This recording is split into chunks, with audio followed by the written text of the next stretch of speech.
রাজ্য সরকারের বিশেষ তদন্তকারী সংস্থার হাতে গ্রেপ্তার হয়েছে সমরেশ বিশ্বাস ও মুক্তার আলম।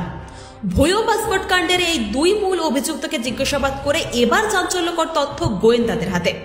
কদম্বগাছি পঞ্চায়েত ও বারাসাত পৌরসভা এই দুই জায়গার একাধিক জাল সার্টিফিকেটে তাদের তথ্য মিলেছে বলে দাবি করল তদন্তকারী সংস্থা। সমরেশ ও মুক্তার আলমের থেকে পাওয়া তথ্য অনুযায়ী সবচেয়ে বেশি জন্ম সার্টিফিকেট বারাসাত ১ নম্বর ব্লকের কদম্বগাছি পঞ্চায়েত এবং বারাসাত পৌরসভা শহরে। ইতিমধ্যে তদন্তকারী সংস্থার আধিকারিকেরা কদম্বগাছি গ্রাম পঞ্চায়েতের প্রধানের কাছে পূর্ণাঙ্গ রিপোর্ট তলব করেছে। কদম্বগাছি গ্রাম পঞ্চায়েতের প্রধান মাধুরী মণ্ডলের দাবি, তদন্তের স্বার্থে সমস্ত তথ্য তারা ইতিমধ্যেই তদন্তকারী সংস্থার হাতে তুলে দিয়েছেন।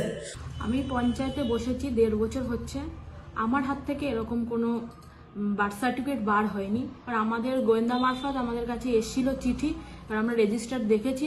আমরা যেহেতু দেইনি তার পরিপ্রেক্ষিতে আমরা তাদেরকে অ্যান্সারও দিয়ে দিয়েছি।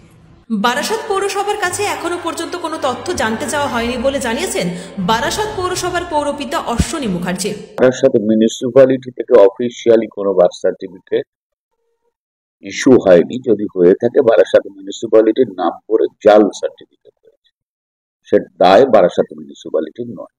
সেরকম বার্থ সার্টিফিকেট বারাসাত পৌরসভার স্ট্যাম্প জাল করে যদি কেউ করে থাকেন, সেটা দায় তার। আমার এখান থেকে হলে আমার এখানে নিশ্চিত রেকর্ড।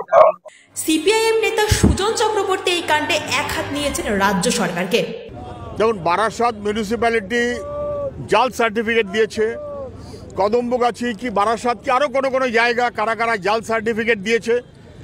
আসলে জাল সার্টিফিকেট দেবার একটা চক্র পশ্চিমবাংলায় কাজ করছে, জাল কাস্ট সার্টিফিকেট দেবার একটা চক্র পশ্চিমবাংলায় কাজ করছে।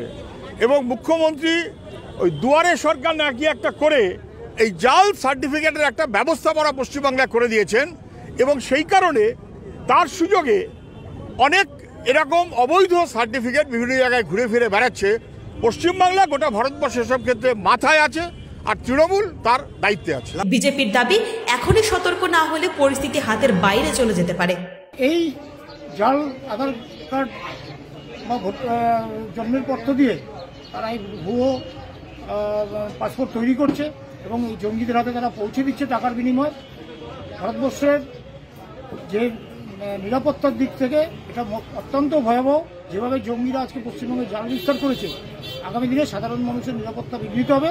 অবিলম্বে এগুলো বন্ধ হওয়া দরকার এবং উচ্চ পর্যায়ে তদন্ত করে যে সমস্ত পৌরসভা বা পঞ্চায়েতের আধিকারিকদের সঙ্গে জড়িত তাদের উপযুক্ত শাস্তি দেওয়া হোক।